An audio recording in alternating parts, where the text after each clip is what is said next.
Os irmãos acharam? Amém. Louvado seja Deus. Diz assim: não vos conformeis com este século, mas transformai-vos pela renovação da vossa mente, para que experimenteis qual seja a boa, agradável e perfeita vontade de Deus. E não vos conformeis com este século, mas transformai-vos pela renovação da vossa mente, para que experimenteis qual seja a boa, agradável e perfeita vontade de Deus. Amém. Glória a Deus. Gente, para do texto aqui que nós estamos lendo, carta de Romanos, né? É um texto muito pertinente. Se eu perguntar para quem nunca ouviu Romanos capítulo de número 12, possa ser que ninguém aqui levante a mão. Romanos capítulo de número 12 é um fato, todos nós já ouvimos. Até porque sempre quando nós temos a oportunidade de falar de Romanos 12, nós também utilizamos o primeiro versículo, onde diz para nós se apresentarmos como sacrifício vivo, aprazível e aceitável diante de Deus. Paulo, quando ele vai tratar Romanos, o Paulo ele vem fazendo um plano de fundo e mostrando para a gente o que Romanos representa. Até porque Romanos, dentro do seu capítulo 1 até o capítulo de número 12, o Paulo vem tratando algumas verdades, e algumas verdades dentro de Romanos é muito importante para a gente. Repare que Romanos capítulo de número 1, Paulo ele vai tratando sobre a queda dos gentios. Os gentios literalmente caíram, pecaram, deixaram literalmente de andar debaixo da vontade da graça de Deus. A ponto da Bíblia dizer que Deus reprovou a atitude de alguns e desprezou literalmente a sua vida e os entregou às paixões infames do seu tempo. Romanos capítulo de número 2, o texto vai dizer que Paulo vai tratando também agora da queda dos judeus. No capítulo 1 de Romanos ele está tratando da queda dos gentios. No capítulo 2 ele vai tratar sobre a queda dos judeus. Repare que o Paulo ele vem fazendo um plano de fundo, e o plano de fundo dele é muito simples. Porque no seu capítulo de número 3 ele vai gritar para todo mundo e vai dizer no versículo de número 23, capítulo 3, que todos pecaram e todos agora carecem da glória de Deus. Capítulo 1 ele diz: gentios pecou. Capítulo 2, judeus também pecaram. Agora ele coloca todo mundo na mesma balança e vai dizer assim: todos pecaram e agora todos carecem da glória de Deus. O plano de fundo que ele vem tratando é literalmente isso. Por quê? Porque ainda diante do pecado, diante do erro que todo mundo comete, o capítulo 4 ele vem gritando e dizendo que se a gente ter fé, nós seremos justificados e seremos literalmente filhos, mas filhos aqui da promessa de Abraão. Ele não insere Cristo Jesus primeiro dentro da palavra. Ele vai literalmente inserir a gente como filho de Cristo só no capítulo de número 5, mas no capítulo de número 4 ele diz que mediante a fé nós seremos filhos de Abraão. E como nós seremos filhos de Abraão, Fernando? Simples. O verso de número 9 vai dizer assim: que Cristo imputou justiça sobre nós através do pai Abraão. Então, quando ele vem para o capítulo de número 5 de Romanos, ele vem tratando uma justificação agora em Cristo, de uma maneira totalmente diferente a qual ele vai tratar no capítulo de número 4. No capítulo de número 5 ele vai gritar literalmente e vai dizer que se por um homem o pecado entrou sobre a humanidade, pelo mesmo homem também, aleluia, ou por um outro homem, por um só homem, também, aleluia, nós somos libertos totalmente do pecado. Se por um ele trouxe o pecado e a morte, nós herdamos essa natureza pecaminosa que por muitas das vezes nos afasta do propósito e da vontade de Deus. Agora ele vai gritar e vai dizer que existe um Cristo, que ele veio como um ato de justiça, e esse ato de justiça trouxe graça, trouxe obediência, trouxe bondade e nos colocou literalmente para viver debaixo do reino de Deus. Paulo vem fazendo esse plano de fundo, e olha só, no capítulo de número, aleluia, 7, o Paulo vai tratar de uma forma também totalmente diferente. No capítulo de número 6, o Paulo ele vai tratar literalmente agora de uma justificação em Cristo. E o que ele vai dizer? Ele vai dizer literalmente que nós somos justificados em Cristo, e essa justificação nos dá direito agora de sermos chamados de filho de Deus. Se no capítulo de número 5 ele diz que nós somos escravos do pecado, no capítulo de número 6 ele vai dizer assim que com Cristo nós morremos, mas com Cristo ressuscitamos, e hoje não somos mais escravos do pecado. O verso de número 7 vai dizer assim que porquanto quem morreu está justificado do seu pecado, aquele que morreu com Cristo. Ele vem fazendo um plano de fundo e ele vai chegar no capítulo de número 8. No capítulo de número 8 ele vai tratar sobre tudo aquilo que é graça, sobre tudo aquilo que é graça. E ele vai tratar a graça dentro de um perímetro, ou dentro de uma ideia, onde literalmente nós somos filhos de Deus, porque aceitamos, porque nos entregamos, porque morremos, porque ressuscitamos. Ele vai dizer que hoje não somos mais escravos do pecado. O espírito de escravidão não habita mais em nós, mas agora o que habita em nós é um espírito que clama e clama, Abba Pai. No capítulo de número 7 de Romanos, eu volto, o Paulo vai fazer uma alusão diferente do capítulo de número 8. Se no capítulo de número 8 ele vai dizer que agora quem clama em nós é um espírito que clama e clama, Abba Pai, no capítulo de número 7 ele vai fazer uma alusão a um casamento, e ele vai dizer que literalmente o relacionamento da igreja é como um casamento, mas um casamento totalmente voltado para dentro daquilo que ele queria explicar entre lei e graça. Até porque ele vai dizer que quando uma mulher está casada ao seu esposo, essa está casada debaixo da lei. Mas se um desse vier a morrer totalmente, o outro cônjuge fica livre para se casar de novo e ter núpcias de novo. O que é isso? O Paulo está dizendo que quando nós estamos debaixo da lei, quando nós aceitamos a Cristo e Cristo esgotou a lei na cruz do Calvário, hoje nós temos direito e acesso ao trono divino da graça e recebemos por graça viver a graça remidora e salvadora de Cristo Jesus. Olha só, é um plano de fundo que ele vem tratando. No capítulo de número 9, 10 e 11, o Paulo ele vai tratar de outra coisa. Ele vai mudar de tudo isso e ele vai dizer assim que Israel agora rejeitou ele. O capítulo de número 9, 10 e 11, ele vai tratar isso. Por quê? Porque literalmente, capítulo de João, ou João, capítulo de número 1, verso de número 5, diz que ele resplandece em meio à luz, aleluia, e as trevas não prevalecem contra a luz. Ele veio para os dele, mas os deles não o quiseram. Ele veio para os seus, mas os seus o rejeitaram. Romanos capítulo de número 9, 10 e 11 está tratando literalmente sobre isso. Um judeu, aleluia, ou um povo, aleluia, que rejeitou, que abriu mão, que deixou a justiça de Deus, que não acreditou, que não viu graça, que olhava para ele, mas não reconhecia. E isso é importante, porque quando Paulo está tratando sobre isso, no capítulo de número 11, ele abre um parênteses. E ele diz que nós éramos jebuseus bravos. Nós éramos jebuseus bravos. Agora, literalmente, ele decidiu nos pegar e enxertar na videira verdadeira, que é ele. Paulo vai tratando sobre isso, vai dizendo que ao Cristo nos enxertar nele, ele está dando uma nova oportunidade para a gente. Está fazendo um plano de fundo para a gente chegar em Romanos capítulo de número 12. E quando ele chega, a primeira conotação que ele faz para mim e para você é: não nos conformeis com este século. Eu fiquei pensando que o Senhor bradou no meu coração esse texto. Ele disse: é isso, e não nos conformeis. Eu falei: Senhor, por que? Ele disse: é simples, Fernando. Olha o que o Paulo está tratando. Ele está tratando de uma graça remidora, salvadora, de transformação, de mudança. Só que quando chega no capítulo de número 12, ele começa com uma sentença. Qual é? Não nos conformeis. Me permita abrir um parênteses aqui para a gente de forma muito rápida. Por quê? Porque já reparou que dentro da palavra, dentro do Velho Testamentário, do Antigo Testamento e até no Novo Testamento, a gente vai ver Deus trabalhando com a gente várias vezes. Deus vai falar, e Deus não vai falar com o seu povo por muitas das vezes sim. E eu sei que às vezes a gente gosta de ouvir sim. Eu sei que às vezes a gente gosta de ouvir Deus, aleluia, a massagear o nosso ego. É muito bom. É muito bom ouvir Deus dizer: vai, estou contigo. É muito bom ouvir Deus, aleluia, dizer: vai, que nessa peleja não quereis de pelejar, eu estou com você. Só que dentro, aleluia, daquilo que nós chamamos de Bíblia Sagrada, Antigo Testamento, Velho Testamentário, ou Mitzvot Sagrado, nós vamos encontrar 613 leis. Quantas leis? 613 leis. Aonde dessas 613 leis 248 leis dessas são positivas. É Deus dizendo: você pode, vai, estou com você, avança, hoje você pode. Mas as 613 leis, menos 248, dá 365 leis. E Deus olha para a gente e diz: não. 365 dias é mais ou menos 365 dias.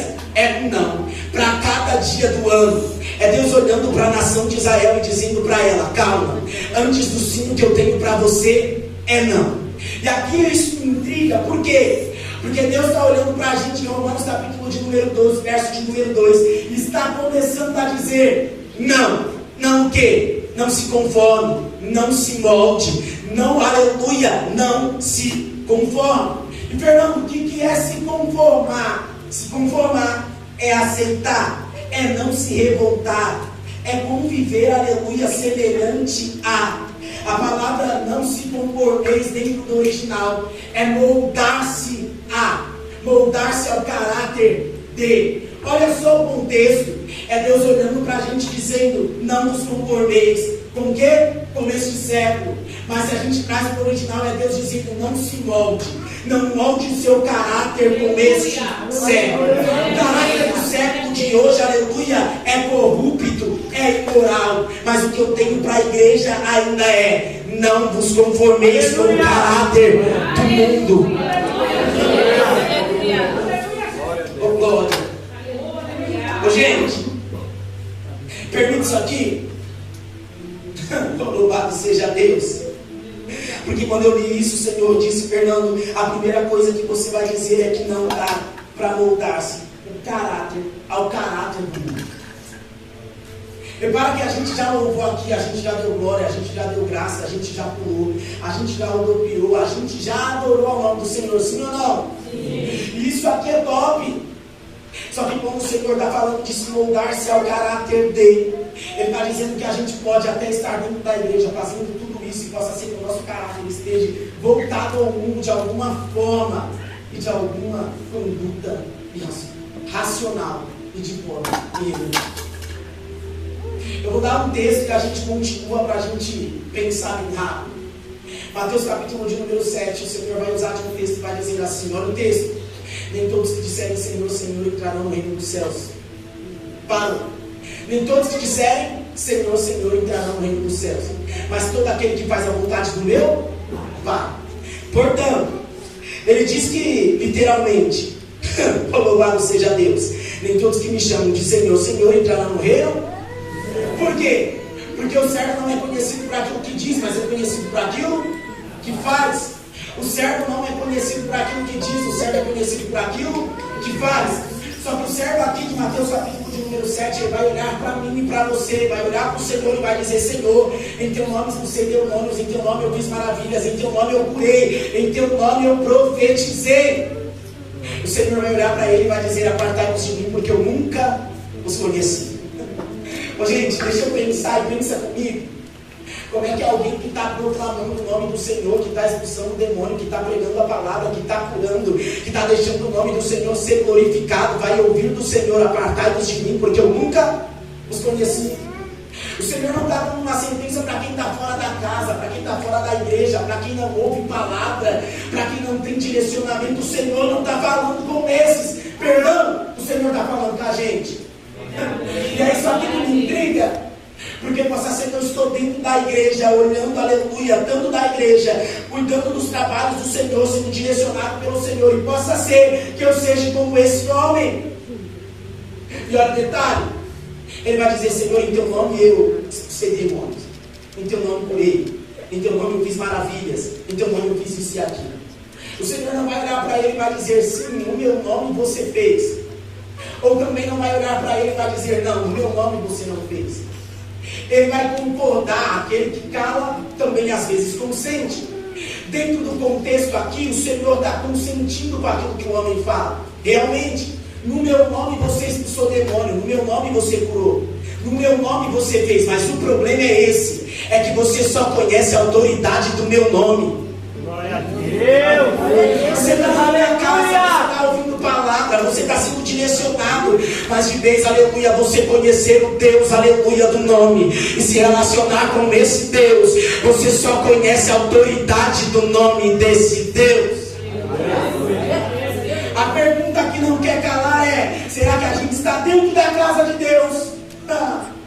E de vez a gente se relacionar com esse Deus, a gente só conhece Ele pelo nome. Fernando, dá para viver dentro da casa de Deus e servir ao Senhor só conhecendo Ele pelo nome? Dá. Dá um exemplo na Bíblia do Jó, capítulo de número 1. Conhecesse o meu servo Jó, sim, homem íntegro, reto e temente ao Senhor. Só que no capítulo de número 42, a Bíblia vai dizer que o Jó vai orar ao Senhor e ele vai dizer: Senhor, antes eu te conhecia só de ouvir falar, agora os meus olhos te veem. O Jó é reto, íntegro, temente ao Senhor, conhece Deus. E olha só, conhece Deus de ouvir falar, não é de relacionamento. Só que isso não muda a conduta de Jó. O caráter de Jó é ilibado. O Jó conhece de ouvir falar, mas o caráter dele é íntegro. Ele é reto e teme ao Senhor. Só que o de Mateus capítulo de número 7, que o Senhor está revelando para a gente é que ele está dentro da igreja, ele pode fazer muitas coisas, ele pode pregar com ele. Mas possa ser que eu esteja pregando aqui para você, aleluia, e não conheça nada de Deus. Porque o servo, aleluia, ele não é conhecido, aleluia, para aquilo que ele diz, ele é conhecido por aquilo que ele faz. Mateus capítulo de número 6, perdão, deixa eu abrir a minha Bíblia. Louvado seja Deus. Aleluia. Gente, eu já estou pulando a minha bola, mas está tudo certo. Mateus capítulo de número 6, verso de número 46. O Senhor, ele vai fazer uma pergunta, e a pergunta dele é muito simples. Ele pergunta: por que me chamas de Senhor se você não tem capacidade de fazer aquilo que eu te peço?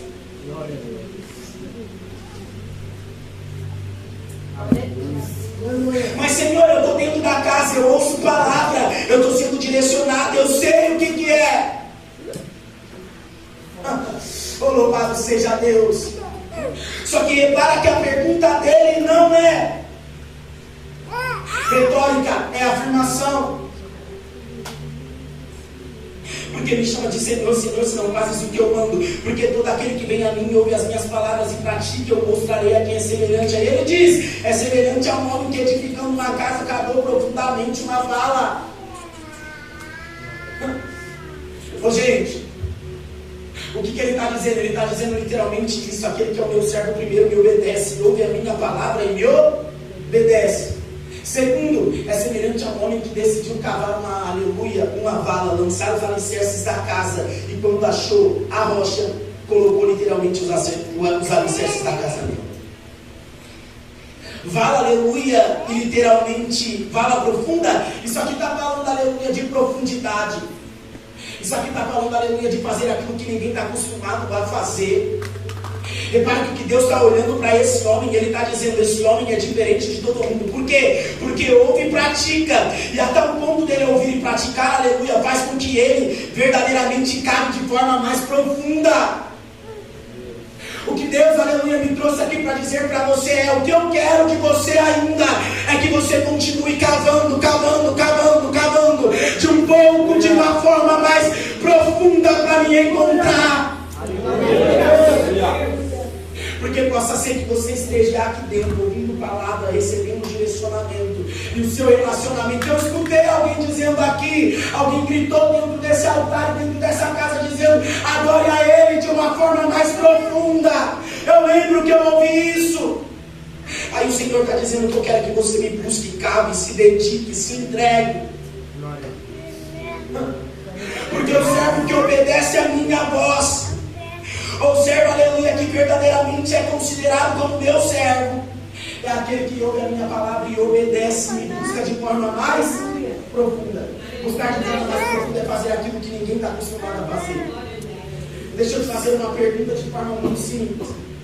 Às vezes dentro da igreja a gente tem a capacidade de admirar algumas pessoas, aleluia, ouvindo do reino de Deus, ouvindo de qualquer ambiente que a gente ocupe.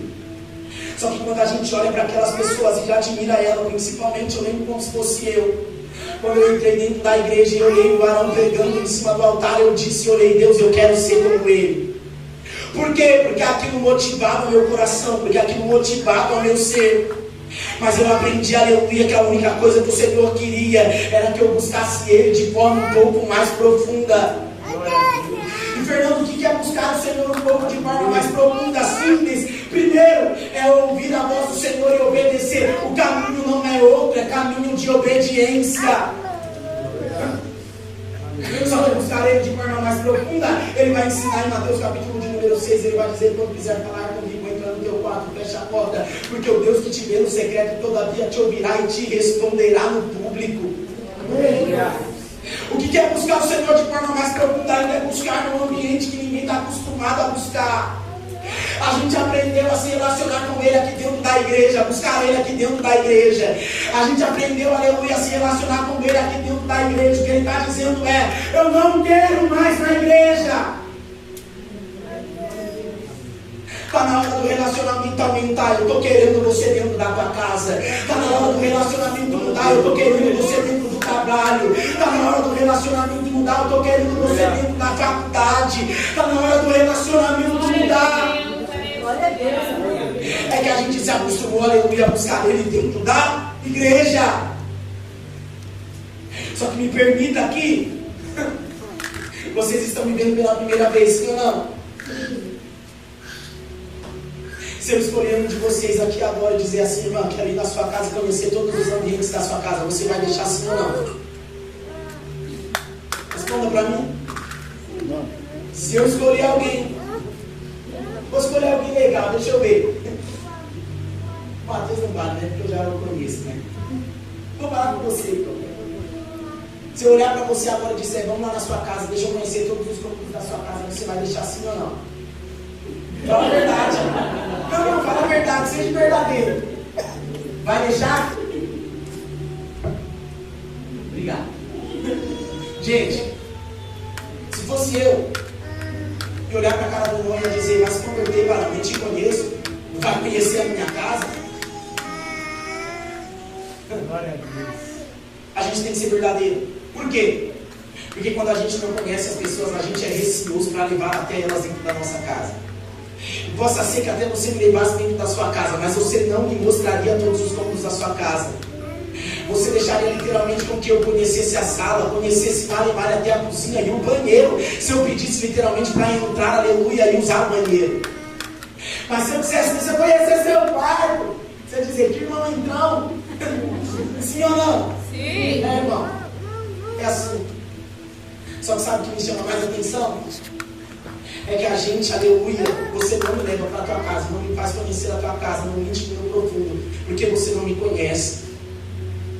O que o Senhor está olhando, aleluia, aqui para mim e para você aqui hoje, de uma forma muito simples, dizendo aqui hoje é: eu quero conhecer, aleluia, todo o interior do seu ser, e quero que você também me conheça de uma forma muito mais profunda. Aleluia. Mas o que você precisa, aleluia, é verdadeiramente se abrir para me conhecer um pouco mais. Aleluia. Conhecer o Senhor. Vamos perder o foco aqui. Só que conhecer ao Senhor de forma mais profunda, se lançar, se dobrar, se dedicar, literalmente é fazer aquilo que ninguém está acostumado a fazer. Isso aqui chama a minha atenção. Por quê? Porque aquele literalmente, aleluia, que cava de forma profunda, ele não procura qualquer coisa. Ele procura primeiro uma rocha. Ele procura Cristo. Eu vou perguntar de forma muito simples, porque eu sei que vocês gostam disso. Mas eu vou perguntar mesmo assim: quanto tempo você ora e busca o Deus de Israel? A pedra angular, a pedra de esquina, a rocha que é Cristo. Por quê? Porque ele já disse aqui que ele não quer mais um relacionamento só de igreja. Ele também quer na casa, ele também quer no carro, ele também quer no trabalho, ele quer em todos os ambientes da nossa casa. Mas não tem como, aleluia, se relacionar com o Senhor de forma profunda se a gente se esqueceu de um dos maiores princípios da palavra para a obediência, que ainda é a oração.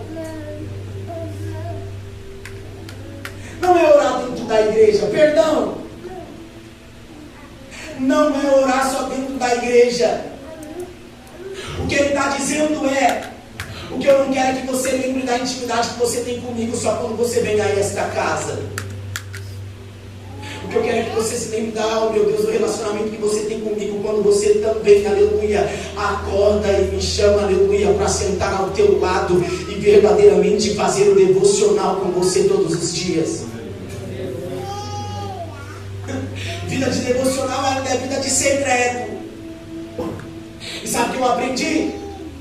Eu aprendi que por muitas das vezes o que nos mantém de pé, aleluia, não é estar no altar, ainda é viver devocionais semana a semana, dia após dia, e ver, aleluia, com que o Senhor brade no nosso dia e nos ensine dia após dia o que Ele quer. Quem tem devocional, gente, me permita isso, consegue enxergar segredos dentro da palavra, dentro do querer de Deus, e se relaciona com Deus de uma forma totalmente diferente. Vou dar um exemplo não de devocional, mas vou dar um exemplo dentro da palavra de quem conhece o seu filho de uma forma totalmente diferente. E olha só, Gênesis capítulo de número 36, se eu não me engano.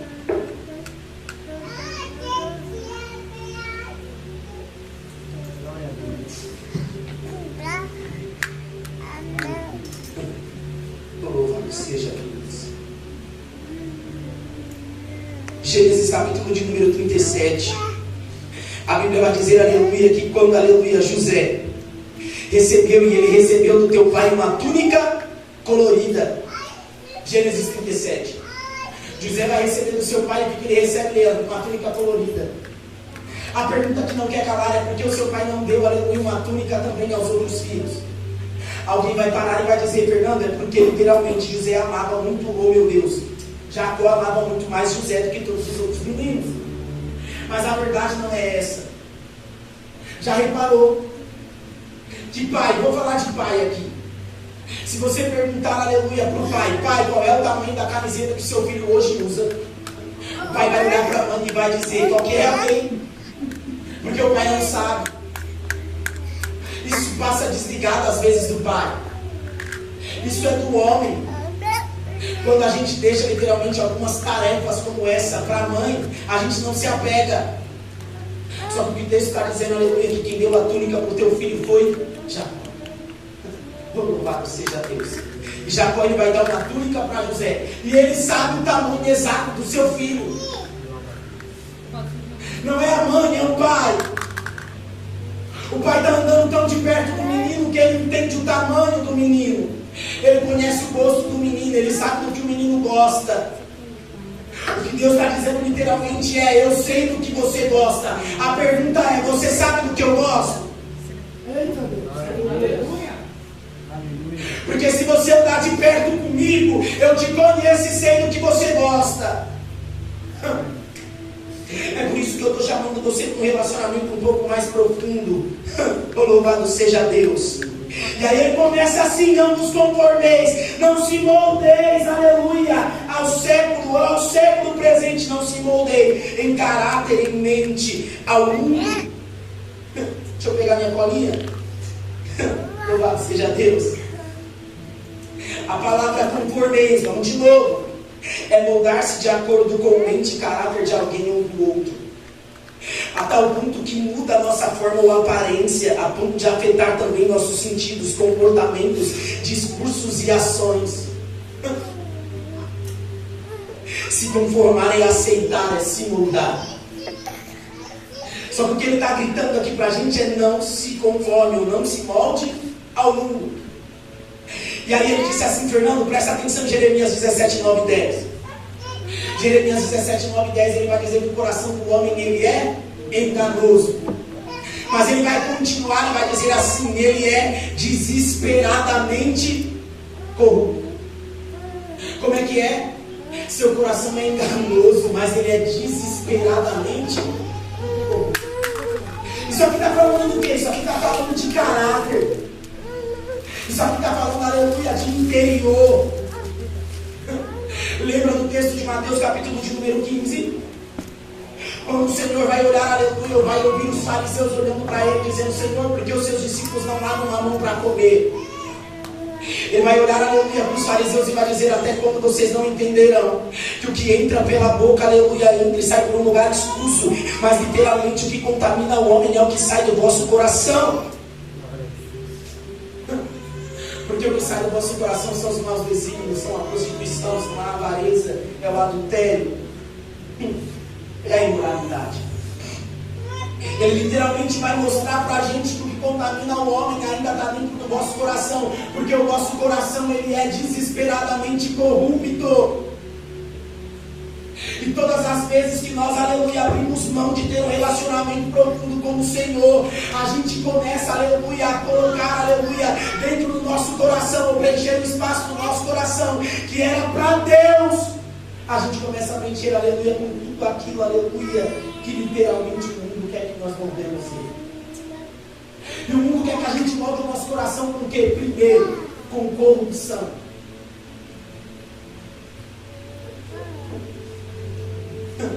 Louvado seja Deus. Aleluia. Ô, gente, o que o Senhor disse para mim foi literalmente isso. Ele disse: Fernando, o que eu não quero é que o povo e a minha igreja ainda ande de forma corrupta. E o que é corrupção dentro da Bíblia? Corrupção dentro dos dias que nós estamos vivendo. Simples. Corrupção literalmente é o ato de se corromper. E ato de se corromper é o ato, aleluia, de verdadeiramente ceder a alguma coisa, um bem moral, um princípio moral, para literalmente ser beneficiado por outra coisa. Ser corrupto não é, aleluia, simplesmente voltar naquilo que a gente aprendeu sobre corrupção dentro daquilo que se chama mensalão. Não estou falando de partido político, amém? Mas a gente ouviu muito essa frase, aleluia, quando estourou, aleluia, aquele roubo do mensalão, aleluia, dentro da política brasileira. E a gente aprendeu essa palavra, corrupção, sim ou não? Às vezes ela era até esquecida. Mas o que o Senhor trouxe no meu coração, literalmente disse, Ele disse que o nosso coração é desesperadamente corrupto. E quando nós nos moldamos, aleluia, à vontade, aleluia, do mundo, a gente também se volta, aleluia, e se molda à corrupção. Louvado seja Deus. Vamos para a Bíblia. 1 Timóteo, capítulo de número 6.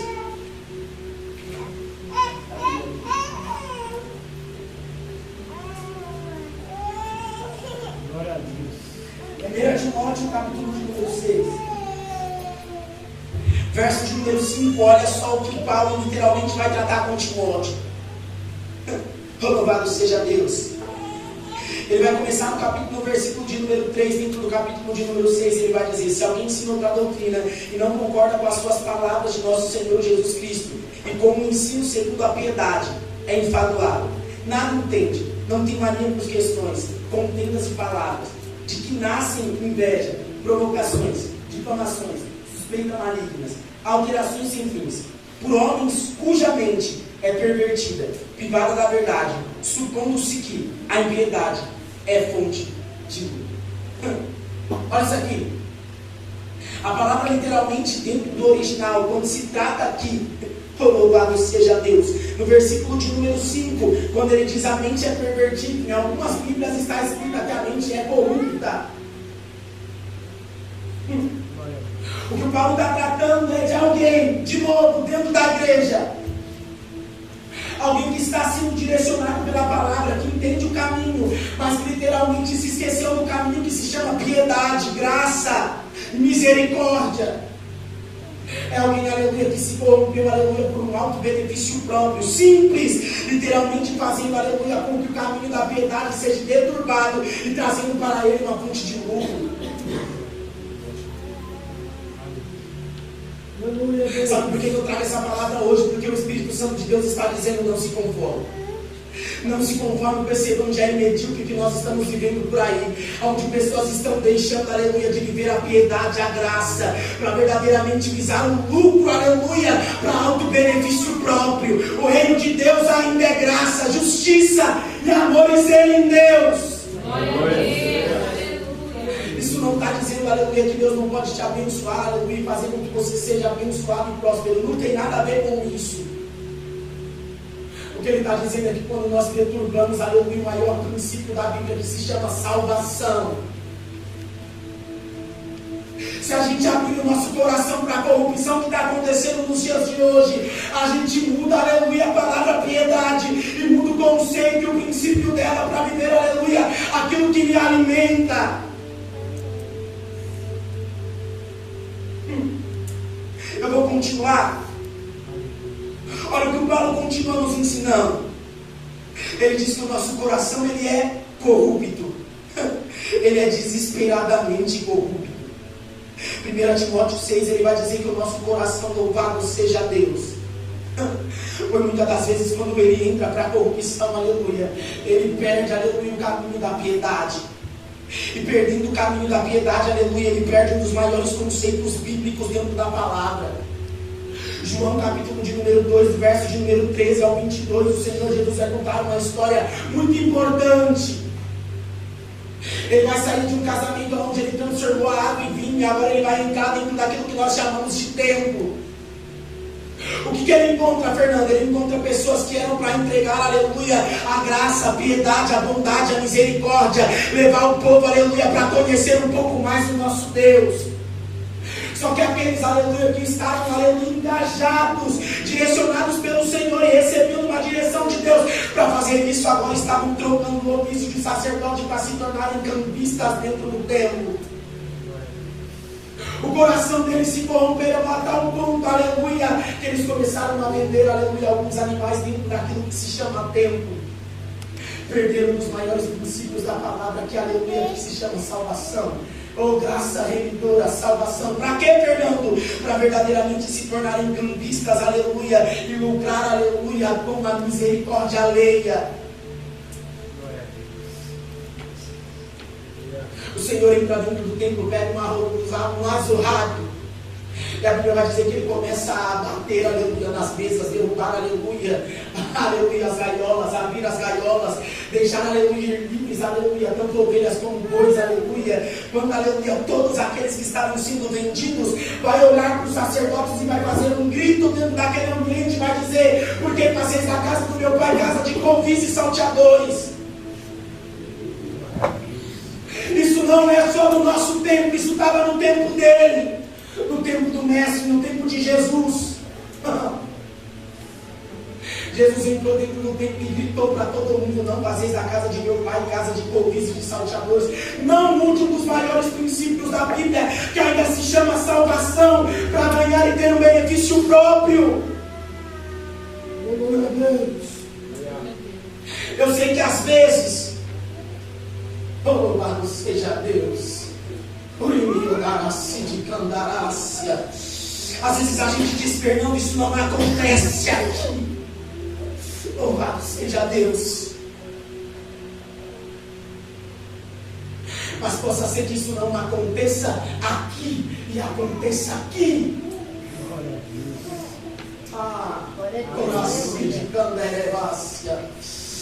Possa ser que não aconteça aqui, mas aqui. Porque quantas das vezes, aleluia, a gente abre mão de um princípio bíblico e da vontade de Deus, aleluia, para se auto-beneficiar por alguma coisa.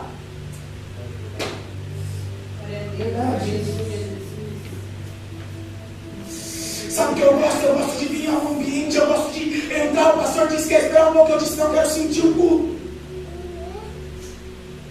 Aí Deus usou a irmã para dizer: oh meu Deus do céu, quantas das vezes a gente às vezes coloca coisas no lugar do nosso Jesus e troca de lugar, aleluia, Jesus com as coisas.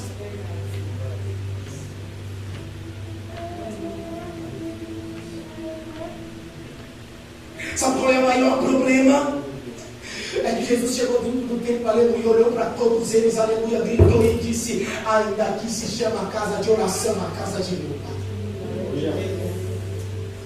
O que Jesus estava gritando para eles é ainda que a visão de vocês e o coração de vocês, aleluia, estão voltados para outra coisa, fora do meu princípio, fora da minha palavra e fora da minha vontade. Eu ainda grito para todo mundo ouvir: ainda que é casa de oração e casa de meu Pai. Fernando, por que você está dizendo isso? Porque todas as vezes que a gente entra dentro dessa igreja com uma motivação errada, fora a salvação, fora a graça, fora a bondade dele, fora a salvação remidora dele, a gente está trocando os maiores princípios da Bíblia, aleluia, para se autossatisfazer por alguma coisa.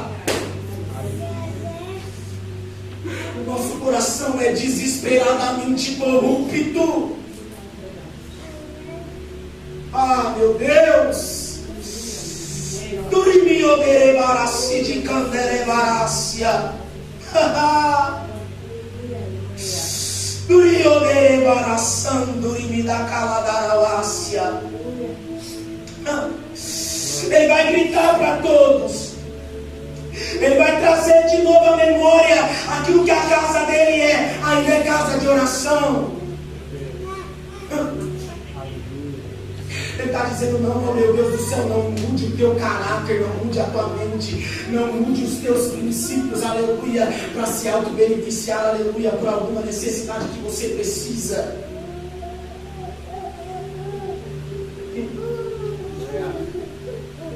Eu poderia até apertar um pouco mais.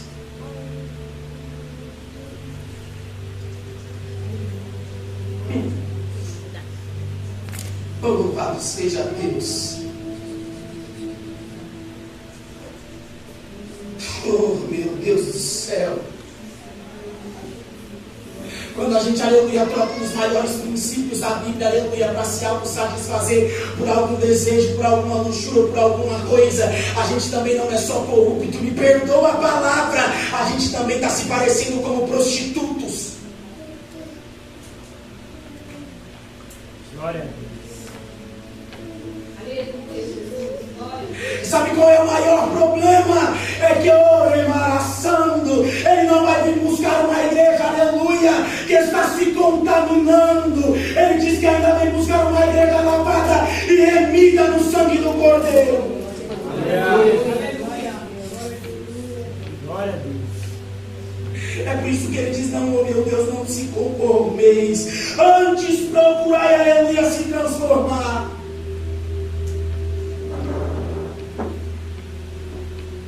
O problema é que a gente se conforma. Está muito bom.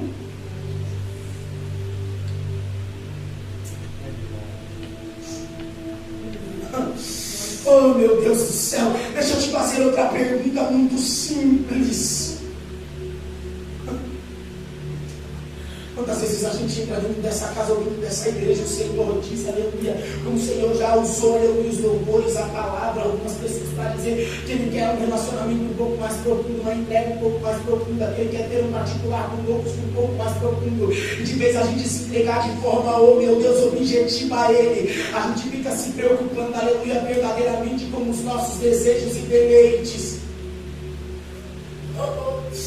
Oh meu Deus.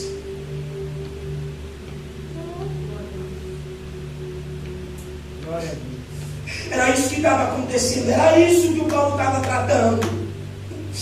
Oh meu Deus, Judas capítulo de número 1, verso de número 11, ele vai dizer: ai daqueles porque prosseguem, aleluia, pelo caminho de uma revolta de Corá. Ai daqueles, aleluia, que seguem, aleluia, por um caminho de revolta, aleluia, pelo caminho de cair, são movidos pela ganância, erram e se precipitam como Balaão e perecem como Corá. Como é que é, Fernando? Eles são primeiro, eles andam pelo caminho, aleluia, movidos de ganância como Caim. Sabe qual é o maior problema do nosso coração? Ser ganancioso ou ser corrupto e desesperadamente corrupto? É porque às vezes a ganância quer tomar espaço, aleluia, daquilo que é ruim.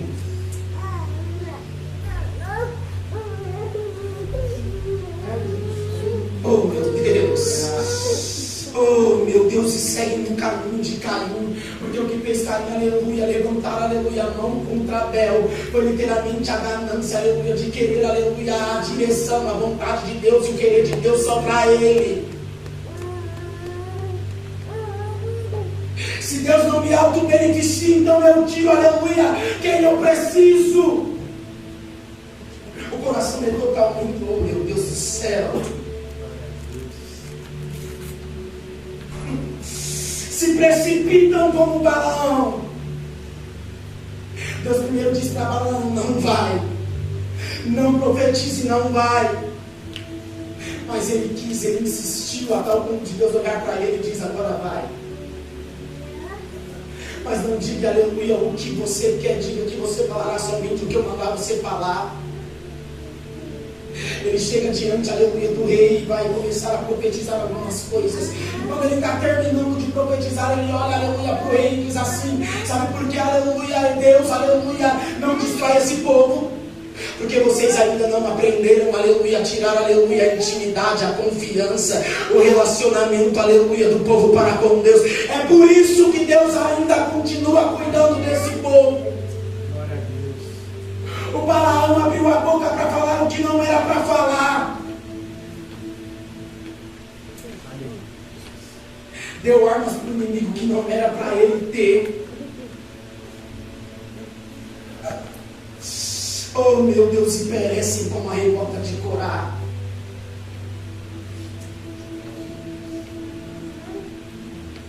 Os coratitas olham literalmente para Moisés e dizem: Moisés, oh louvado seja Deus, por que Arão pode entregar, aleluia, incenso e andar com azeite, aleluia, da unção, e a gente, aleluia, tem que ficar assim, mero carregador de caixa? Só que olha aqui, Números capítulo de número 4, a Bíblia vai dizer assim, que Corá era, aleluia, privilegiada. Os gersonitas pegavam o altar de incenso, o altar de holocausto, a mesa da preposição, oh meu Deus, a arca da aliança, todos os utensílios que nós chamamos de utensílios dentro do templo, e guardavam, aleluia, escondiam dentro de peles e texugos, dentro de peles, aleluia, escarlate, dentro de peles, aleluia, alguns panos, para eles não verem, aleluia, que eles estavam tocando. Sem eles saberem que carregavam, aleluia, as maiores, aleluia, os maiores utensílios de dentro do templo. Mas porque o meu olho não vê, aleluia, a minha ganância fala mais alto, eu quero aquilo que não é meu. Eu quero alto, oh meu Deus, me beneficiar para aquilo que não é para mim. Sem eles perceberem, eles, aleluia, blasfemaram contra Deus, abriram, aleluia, uma grande guerra dentro do povo de Israel e dentro dos sacerdotes da época. Só que se eles tivessem ficado quietos, olhado, estavam levando a presença de Deus.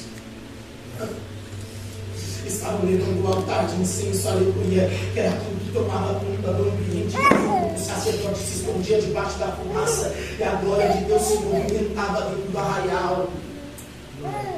Levavam uma menorá, aleluia, que representa a presença do Espírito Santo e os dons da graça divina de Deus. Não levavam qualquer coisa, mas acharam-se no direito, aleluia, de enterrar ou querer, aleluia, aquilo que não era deles, e perderam um dos maiores princípios dentro do seu caráter.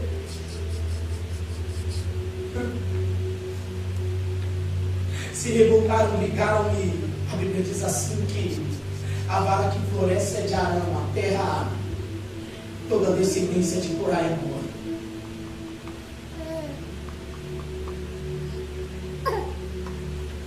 Gente, deixa eu te falar uma coisa. Quando o Senhor está dizendo que o coração do homem é desesperadamente corrupto, Ele está dizendo: cuidado com ele. Porque se a gente emprestar verdadeiramente o nosso coração e se moldar a corrupção do mundo, a gente, meu Deus, Provérbios 16 vai dizer que há caminhos que para o homem parecem ser bons, mas vão levar eles à morte, como levaram uma tribo de Corá inteira.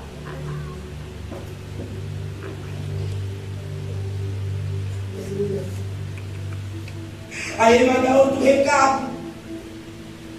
Judas 1,16, ele vai dizer assim: olha, todos aqueles que têm, aleluia, vindo do sistema religioso, do coração voltado para a corrupção, ainda prega, aleluia, de forma que são aduladores dos outros por motivos interesseiros. Ah, meu Deus! Deixa eu te falar uma coisa: perca a agenda, mas não perca a palavra. Perca a agenda, mas não perca, aleluia, o recado de Deus e a direção dele. Perca amizades, mas não perca a vontade de Deus e a sua presença. Não bajulem, oh meu Deus, não bajulem.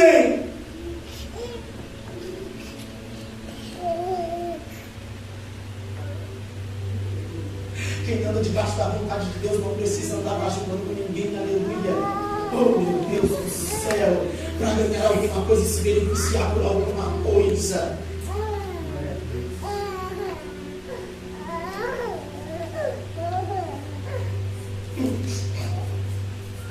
Coração corrupto. 2 Reis, capítulo de número 5. Meu Deus, acabou. 2 Reis, capítulo de número 5, a Bíblia vai dizer assim que Naamã vai, oh meu Deus do céu, em direção ao profeta. O profeta olha para Naamã, profetiza e diz: vai ao Jordão, se lava 7 vezes. Será santo para lá. Ele diz: eu trouxe algumas coisas para você, profeta. Eu trouxe joias, eu trouxe, aleluia, túnicas, eu trouxe banquetes, eu trouxe comida. Ele diz que da mesma forma como você trouxe, pode voltar para casa, tudo é teu. Isso não me cabe. Falar da graça, da bondade, da salvação e ter direção de Deus na boca é muito melhor, aleluia, do que me auto-beneficiar por alguma coisa que Deus não quer. Naamã ouve a direção do profeta, entra dentro do Jordão, se lava, sai de lá curado. Só que a Bíblia vai dizer assim que quando ele está indo embora, o Geazi decide, aleluia, se levantar e ir em direção, aleluia, a ele, para ele no meio da caminhada, e diz: o meu Senhor pediu para que eu viesse aqui falar com você, Naamã. Oh meu Deus do céu. Eis que agora vieram jovens a mim, aleluia, discípulos do profetas das montanhas, e o meu Senhor está pedindo talento de prata e 2 vestes festivais. A pergunta é: você ouviu, aleluia, o profeta olhar para ele e dizer: vai lá, Geazi? A gente não ouve Eliseu abrir a boca para falar para Geazi fazer isso. Ele teve a capacidade de olhar para Naamã e dizer: eu não quero. Mas o Geazi tem um coração desesperadamente corrupto. Ele foi atrás do Naamã. Correu, chegou Naamã e disse: Naamã, eu quero, porque o meu Senhor disse. Primeira coisa, está vindo da vontade de Deus, está ouvindo direção do profeta, está ouvindo palavra, mas ainda tem mentira na boca. Não se conformar com esse século ainda é não, amor, meu Deus, é não emprestar também a sua boca para mentira. Só que ele corre. O Naamã para e diz: você quer, eu te dou, toma, leva. O Geazi volta, aleluia, se despede dos seus 2 jovens. Quando ele se apresenta, aleluia, para Eliseu no verso de número 25. Oh, louvado seja Deus. O Eliseu vai perguntar para ele: de onde você vem? Ele diz: teu servo não foi a lugar nenhum. Teu servo estava aqui, teu servo não foi a lugar nenhum. Eliseu olha para ele e diz: por acaso você não sabe que eu saí ao mesmo tempo que você foi? O meu espírito foi com você e viu tudo que você fez.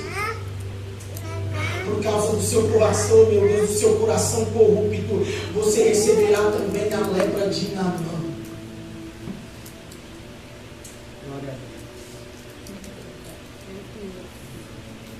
Ter um coração corrupto ainda também é ter lepra dentro do coração.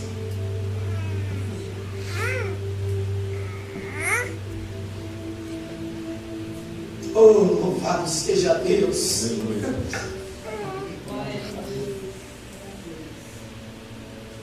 Só que o que mais me chama a atenção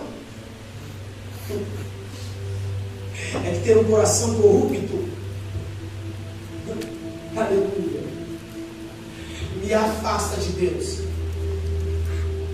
Isaías 59, capítulo de número, meu Deus, capítulo de número 59, verso de número 1, é um texto prático. Ele diz: eis que minha mão não estão tampadas, ou eis que minha mão não estão polidas para que não possa salvar, e os meus olhos não estão tampados, ou os meus ouvidos não estão tampados para que não possa te ouvir.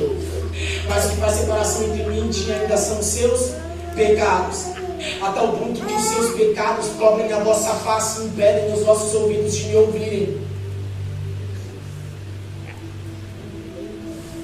Se a gente emprestar o nosso coração para aquilo que se chama corrupção do mundo e se moldar a ela, sem a gente perceber, porque ela entra de forma sutileza, ela é sutil, ela convida a gente, ela é sutil. Só que quando a gente empresta o nosso coração para isso, sem a gente perceber, a gente vai se separando do Senhor. O nosso coração começa a ficar corrupto, e a Bíblia diz que a corrupção de Naamã gerou dentro do coração dele, ou dentro do seu dele, lepra. E lepra representa pecado. Jesus vai dizer que um abismo chama outro abismo. Então, se eu empresto meu coração literalmente para a corrupção, um abismo chama outro abismo. E aí Mateus capítulo de número 15, ele diz que dentro do coração procede várias coisas que contaminam ele.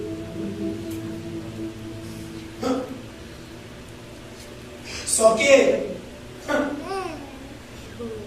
dentro de Romanos, de capítulo de número 1 ao capítulo de número 11, o Paulo ele vai nos ensinando que o Senhor verdadeiramente nos salvou, nos chamou, nos limpou, nos remiu, nos enxertou dele. Para quê? Para sermos separados para ele. É por isso que ele lemos dentro de, oh meu Deus, de Romanos 12, verso 2: não vos conformeis com este século, e termina, mas se transformai-vos pela renovação da vossa mente. Primeiro ele adverte, não se conforme, depois ele diz, se transforme. Só que um dos maiores problemas da gente é que quem não consegue, aleluia, aleluia, se transformar, se conforma. Mas quem não se conforma, consegue se transformar. Achei a Bíblia.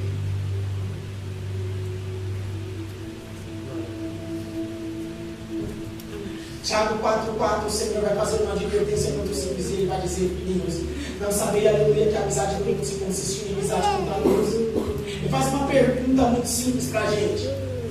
Por acaso não sabeis que a amizade do mundo se consiste em amizade contra Deus? 1 João capítulo de número 2, verso de número 5, ele diz, filhinhos, vós não sois do mundo, e o mundo não habita em vós.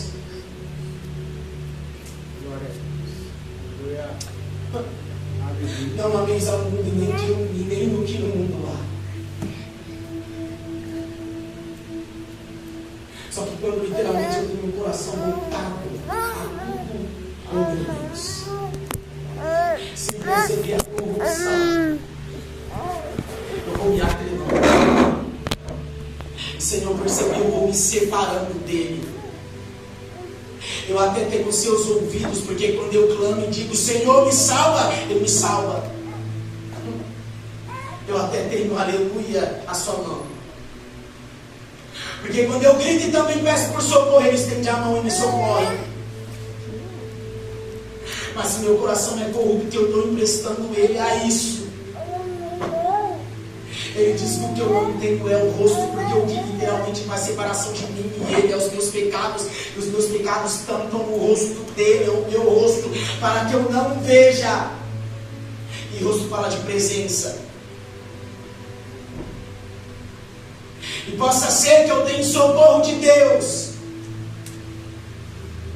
possa ser que eu tenha a mão de Deus, que eu tenha o socorro de Deus, que eu tenha, aleluia, a provisão de Deus, mas não tenha a presença. E uma presença, aleluia, como ele diz, boa, perfeita e agradável. Glória a Deus. Aleluia, Jesus.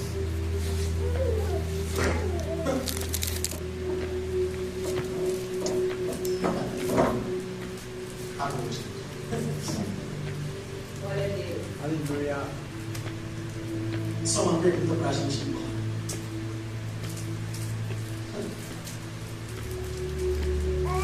Paulo vai dizer assim, louvado seja Deus, para a gente não se conformar, mas se transformar e se renovar,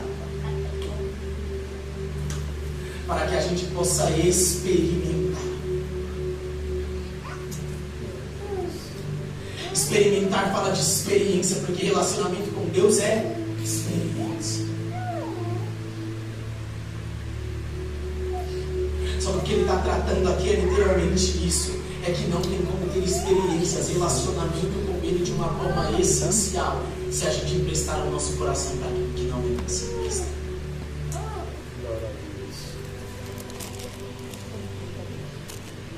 Vigia para isso. Vigia ainda para confrontar o nosso coração e mostrar para a gente verdadeiramente que a gente precisa melhorar como cabeça. Louvado seja Deus. Aleluia. Abre a vossa cabeça, por gentileza. Senhor, graças te dou porque a tua palavra foi pregada, Senhor, meu Deus. O Senhor é aquele, Senhor, meu Deus amado, que é fiel e digno de toda, Senhor, meu Deus amado, honra e glória. Obrigado pela palavra, Senhor, meu Deus amado, que o Senhor colocou ao nosso coração. Eu sei que existiam mais algumas coisas para serem gritadas dentro dessa casa, mas eu sei que o Senhor é aquele, Senhor, meu Deus amado, que indiferentemente de quem o Senhor usa, o Senhor é aquele, Senhor, meu Deus amado, que levanta os seus ainda para gritar, aleluia, e para continuar trazendo a tua bondade, a tua misericórdia, a tua palavra na íntegra. Senhor, eu te agradeço pela oportunidade que o Senhor nos deu, Senhor, meu Deus, de falar da tua palavra. Mas eu te agradeço porque o Senhor nos ensinou verdadeiramente que o Senhor não quer que o nosso coração seja voltado à corrupção e a gente tem um coração corrupto, voltado literalmente só para auto-benefício próprio de alguma coisa, de uma situação, de alguma luxúria.